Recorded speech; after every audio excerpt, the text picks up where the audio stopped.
There's a point a lot of people quietly hit where their life just goes flat. Just goes flat. The music you used to play on repeat, it feels like background noise. Food has lost its flavor. It's just fuel at this point. Hanging out with people you used to like now feels like sitting in a room full of cardboard cutouts. Sure, yeah, you still have hobbies, you still show up, you still go through the motions, but the spark is gone. The spark is gone. And because nobody ever explained this phase to you, your immediate thought is something's wrong with me. So you start running through labels in your head. Am I depressed? Did my brain break? Did I just get old and cynical? Did I burn out my dopamine receptors scrolling myself to death? I mean, you're left just looking back at a version of you who actually got excited about a Friday night or a trip or a new album. And you wonder where that person went. And underneath all the thinking, the real question is simple. Why can't I feel anything anymore? I want to give you a different answer than the one that you've been sold. Not as a diagnosis or some self-help crap, but as a straight explanation of what might actually be happening. Because there is a real chance that this numb phase, it isn't a malfunction. It's an upgrade that just feels like a crash. Just think about it for a second. Most of your life, what you call joy, was actually relief. Just think about it. Hear me out. You're hungry. You eat. That hit you feel, that's relief. You're lonely, so someone gives you attention, and that warmth that you feel from them, what is that? That's relief. Right? You're bored, so what do? You grab your phone and something new flashes at you. Tiny shot of relief. Most of what passes for happiness in this modern life, it's just the tension turning off for a minute. It's just the tension turning off for a minute. It's I want, I get, tension, release, repeat. And through this process, this constant process, the brain, it learns, oh, well, this is a game. I get it. I create a little pain, then I go fix it over and over. You don't notice this as a pattern. You don't. You just call it living.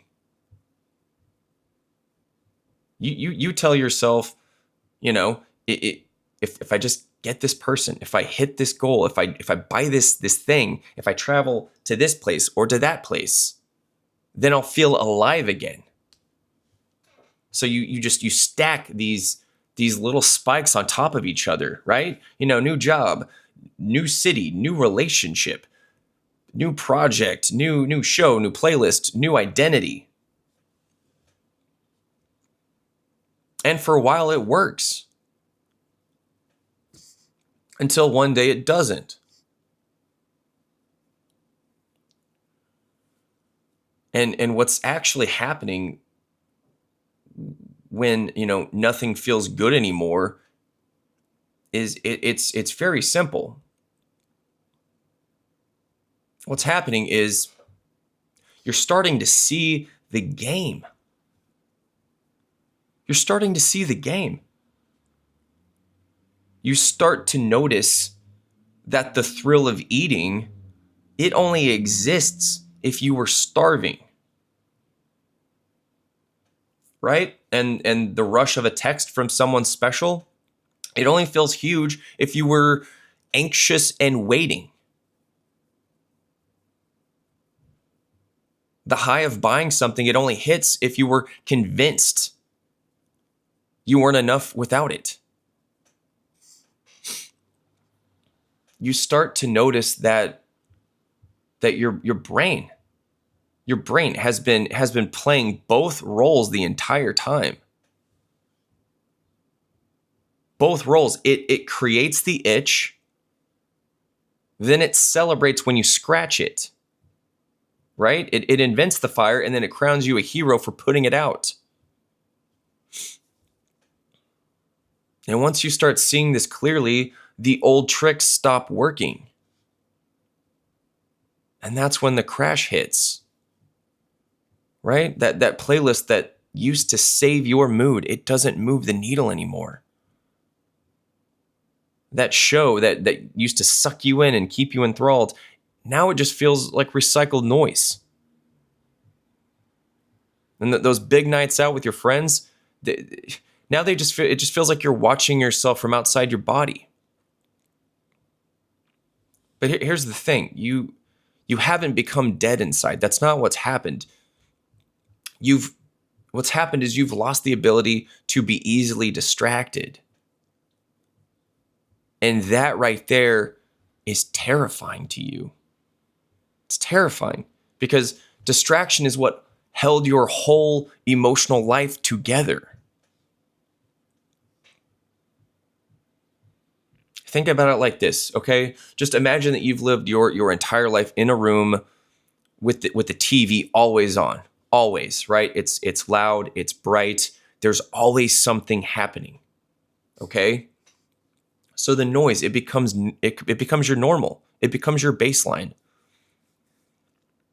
The drama on the screen, it starts to feel like your heartbeat. The flicker of the screen, it starts to feel like the synapses in your brain firing. Now imagine one day the power goes out. No sound, no color, no talking heads, no laugh track. Just you and your thoughts, the creak of your own house as you walk through it, and your own breathing. And at first, that silence, it doesn't feel peaceful. It doesn't. It feels like death. You don't go, serenity. No, you go, what the hell is wrong? Turn it back on. I can't stand this.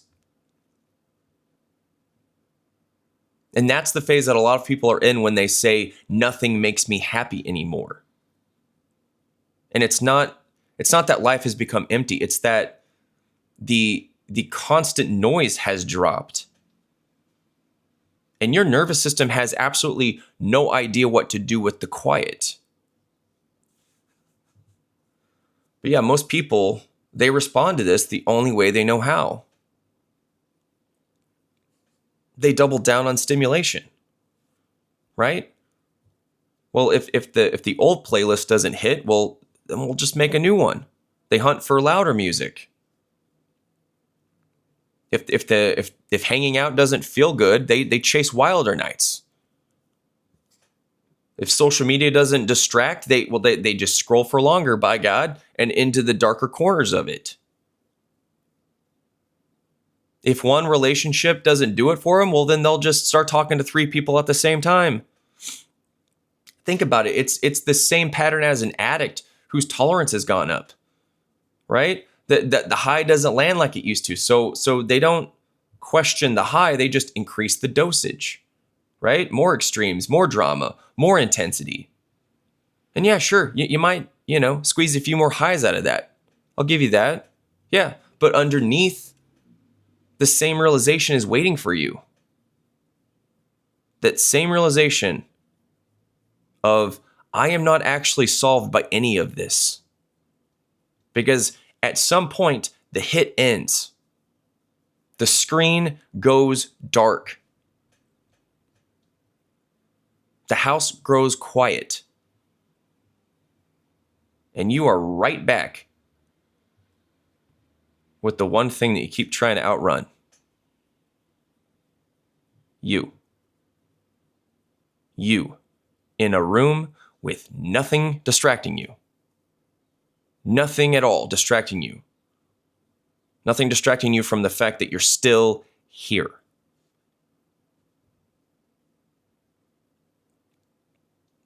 There is another way to read this entire numb period.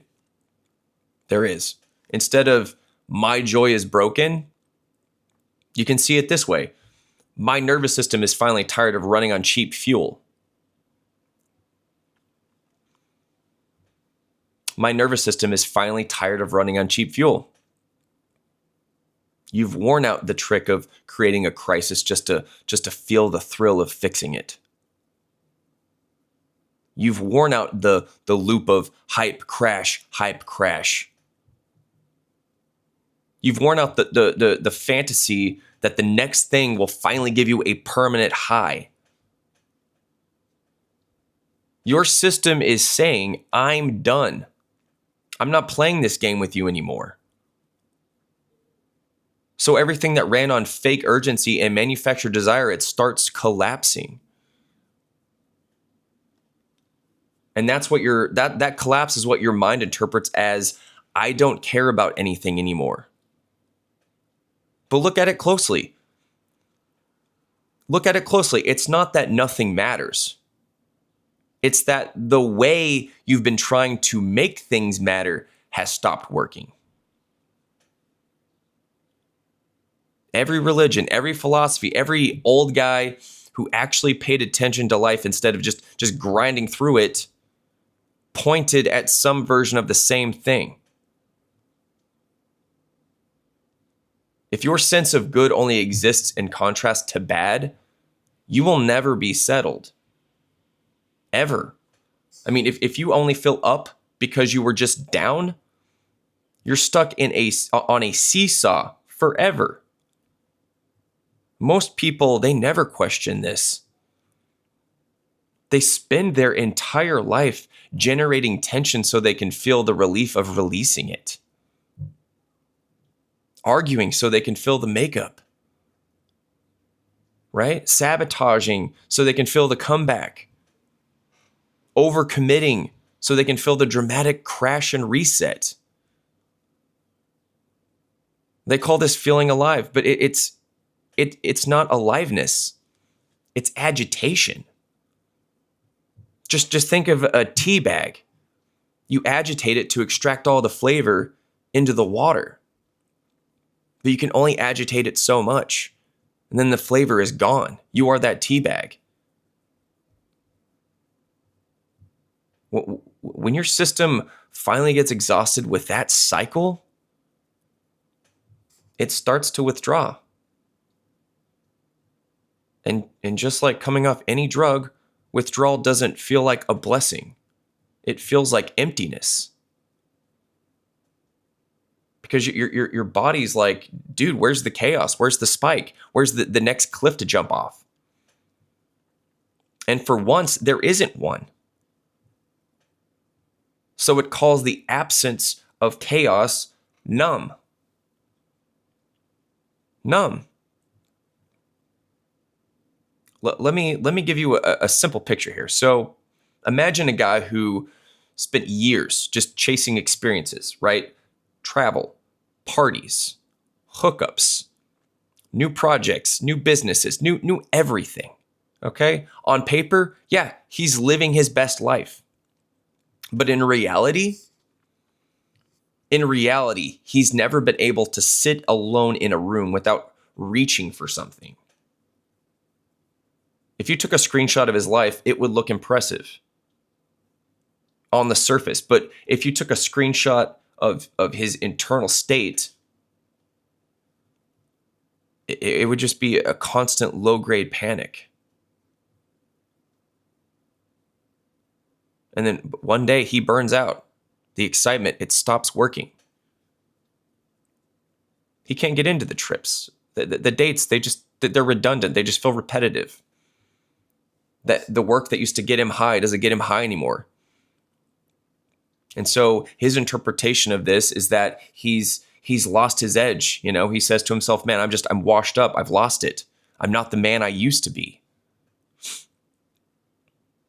But here's the thing, after enough time of nothing working, he finally stops trying so hard to fix it.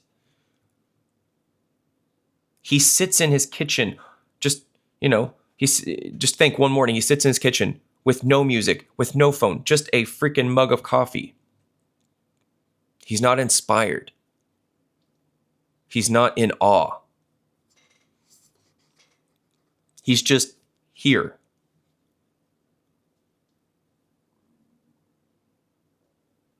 And somewhere in that boring, unremarkable moment, it hits him. For the first time in his adult life, he's not chasing anything in his head. He's not narrating the moment. He's not planning the next move. He's not grading himself.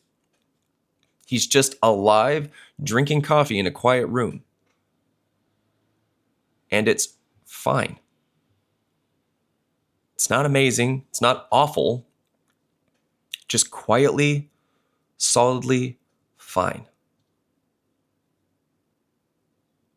And I get it. If you're used to chaos, that fine, it feels like death at first. It's awful. It's awful, but slowly, if you don't run away from it, it starts to feel like something else. Not a high or a low, just a basic steady here-ness. It doesn't depend on anything special happening. And that's the thing hiding under your current numbness. But here's the thing. Here's the part that you're not gonna like. Okay, you're gonna hate this. Okay, so you can't force this shift. You can't turn it into a project. That's the catch. You can't optimize your way into peace. Reason being, trying to turn this into a goal, well, dude, that just puts you right back into the same game. The game of, well, I'll feel okay once I reach this mystic state. Dude, you don't need a mystic state. You don't need a mystic state. You need to stop demanding that every moment perform for you. So, yeah, what do you actually do when nothing feels good? Well, you do what's in front of you without asking it to save you. That means that you brush your teeth, you make yourself breakfast, you answer emails, you walk the dog, you fold your laundry. But you stop running this secret scoreboard in your head about whether each thing sparks joy or raised your vibration or whatever frickin' slogan you can come up with. You let things be as ordinary as they actually are. And you watch the urge to reach for your phone the second boredom shows up, right? You watch the story that says, if I'm not excited, something's wrong. You watch the comparisons your brain throws at you, right? Your past highs, other people's highlight reels, your own fantasy future. You don't fight them, and you sure as hell don't worship them. You just stop taking them as commands, okay? They can be there. You don't have to move, though. And I would say the hardest part of this phase is that your mind is addicted to comparison.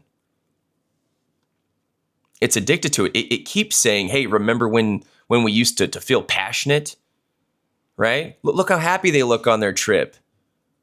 Remember when a night out actually meant something? It runs through all these questions, all these things. Remember when this song used to make us feel all the things? You do realize what's happening, right? It uses your own memory as a weapon against you, against your present state. So what happens is you don't just end up feeling flat, but judging yourself for feeling flat. You tell yourself, well, I shouldn't feel this way. Normal people don't feel this way. I need to get back to how I used to be. Right? That nostalgia for your old emotional pattern is exactly what keeps you from seeing what's actually available right now in the present.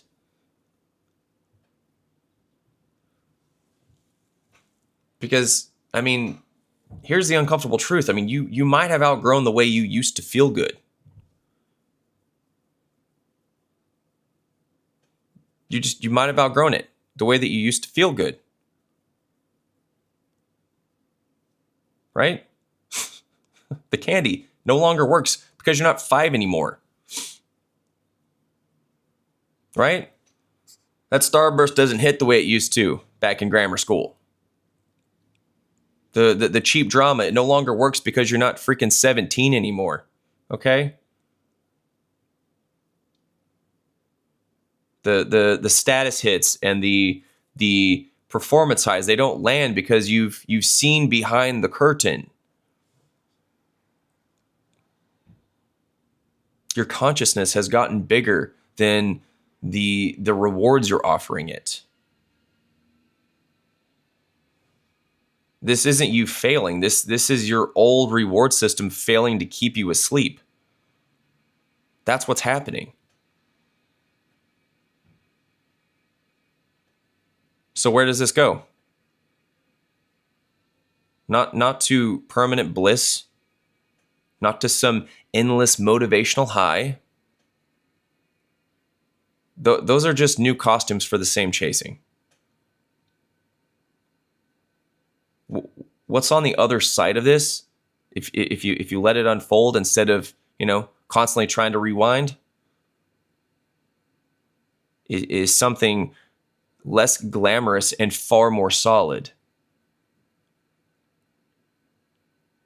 You start to discover that the fact that you exist at all is enough to stand on. Not as an idea, not as a quote, as a direct, boring, undeniable reality. You're breathing, your heart is beating, you're sitting in a chair or lying in a bed or standing in a room. You're here. Most of your life, that baseline fact, it wasn't good enough. You needed to dress it up with a storyline or a crisis or a mission or a romance or a soundtrack. Underneath all of that, the basic I am here was always there. You just never looked at it directly. Because there was always another notification, another plan, another emergency. When the highs die off and the cheap joy stops working, you are being forced, sometimes against your will, to finally face the thing that's been here the whole freaking time. Just existing. I get it. That sounds anticlimactic to a mind that's used to, all those dopamine hits that you've been getting, all the fireworks in your life. But here's the thing, it's the only ground, it's the only foundation that doesn't collapse. I'm not telling you to like this phase. And I'm sure as hell not telling you to slap a positive spin on it. I'm telling you to not misdiagnose it. What you're calling nothing brings me joy anymore might actually be I can't get drunk on the same illusions I used to. Or I can't distract myself from myself like I used to.